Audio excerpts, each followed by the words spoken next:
Salam, selamat datang di podcast kami. Salam sejahtera buat kita semua. Perkenalkan, nama saya Niko Remusnai yang akan memandu podcast pada kesempatan kali ini.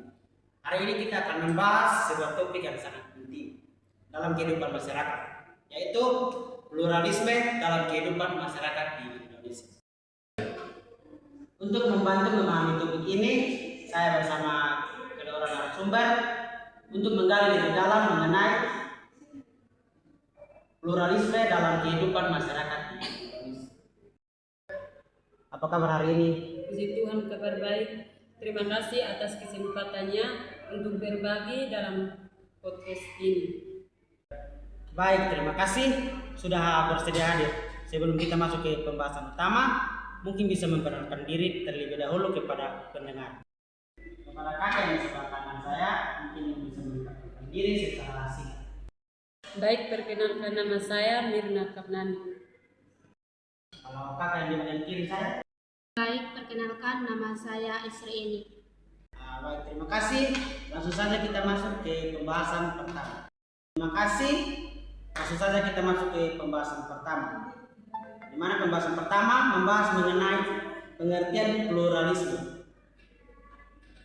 Sebenarnya apa yang dimaksud dengan pluralisme? Pluralisme adalah suatu sikap atau pandangan yang mengakui, menghargai, dan menerima adanya perbedaan dalam masyarakat. Perbedaan tersebut dapat berupa agama, suku, budaya, bahasa, ras, maupun latar belakang sosial. Jadi, pluralisme bukan hanya mengakui bahwa perbedaan itu ada, tetapi juga mendorong setiap orang untuk hidup berdampingan secara damai dan saling menghormati. Jadi berarti pluralisme bukan sekedar mengetahui bahwa ada perbedaan, tapi juga menghargai perbedaan tersebut.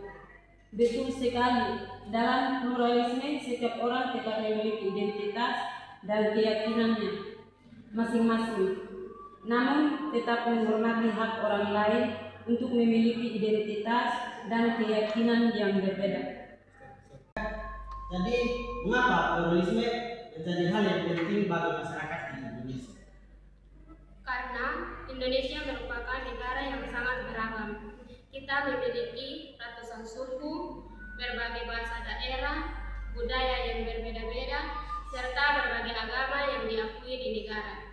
Keberagaman ini merupakan kekayaan bangsa yang harus dijaga. Tanpa sikap pluralisme, perbedaan dapat menjadi sumber konflik. Namun dengan pluralisme, perbedaan justru menjadi kekuatan untuk membangun persatuan. Oke, baik kakak. Jadi dikatakan bahwa pluralisme membantu menjaga keutuhan bangsa Indonesia. Ya, benar.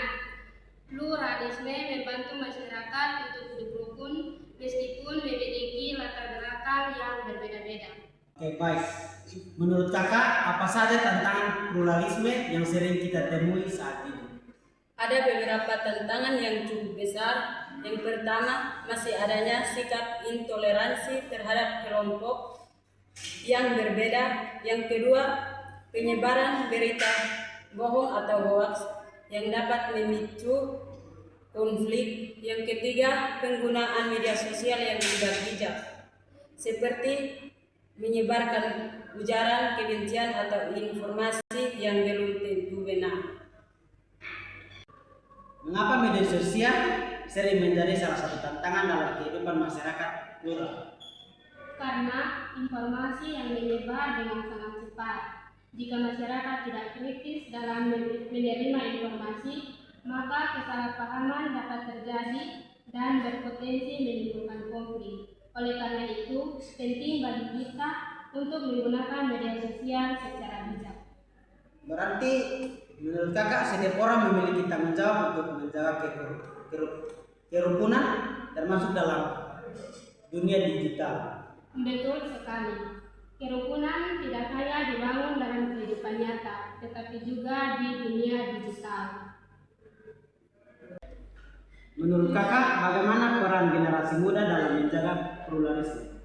Generasi muda memiliki peran yang sangat penting. Mereka dapat menjadi contoh dalam menghargai perbedaan, membangun persahabatan jabatan tanpa memandang suku maupun agama, serta menggunakan media sosial untuk menyebarkan pesan-pesan positif. Bisakah kakak memberikan contoh sederhana yang dapat dilakukan oleh generasi muda?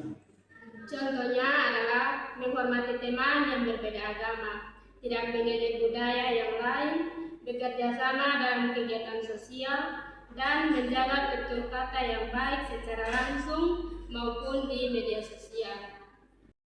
Menurut kakak, apakah pendidikan juga berperan dalam menumbuhkan sikap pluralisme? Tentu saja, pendidikan membantu seseorang memahami bahwa perbedaan adalah sesuatu yang wajar dan harus dihargai. Melalui pendidikan, generasi muda dapat belajar tentang toleransi, kerjasama, dan hidup berdampingan secara damai. Apakah ada nilai-nilai Kristen yang mendukung kehidupan yang rukun dalam masyarakat plural? Tentu ada nilai kasih, perdamaian, kerendahan hati, dan penghormatan terhadap sesama merupakan nilai-nilai yang sangat penting.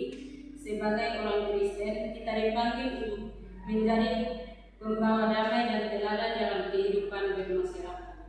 Jadi, menurut kakak, pluralisme tidak bertentangan dengan ajaran Kristen? Tidak, menghargai dan menghormati orang lain merupakan bagian dari penerapan kasih dalam kehidupan sehari-hari. Kita telah sampai di penghujung podcast kita hari ini. Dari pembahasan yang telah dilakukan, kita dapat memahami bahwa pluralisme adalah sikap menghargai dan menerima keberagaman yang ada dalam masyarakat. Indonesia sebagai bangsa yang beragam membutuhkan sikap toleransi, saling menghormati, dan kerjasama agar kehidupan masyarakat tetap harmonis. Generasi muda juga memiliki peran penting dalam menjaga persatuan baik di Indonesia, di dunia nyata maupun di dunia digital. Sebelum mengakhiri podcast ini, mungkin ada pesan terakhir yang ingin kakak sampaikan? Pesan saya, mari kita belajar menghargai setiap perbedaan yang ada di sekitar kita. Keberagaman bukanlah ancaman, melainkan anugerah yang dapat memperkaya kehidupan bersama. Dengan saling menghormati dan mengasihi, kita dapat menciptakan masyarakat yang damai dan harmonis. Oke, baik kakak, terima kasih atas pemaparan yang sangat bermanfaat. Terima kasih juga kepada seluruh pendengar yang telah mengikuti podcast ini dari awal hingga akhir. Sampai jumpa pada podcast berikutnya. Tuhan Yesus memberkati.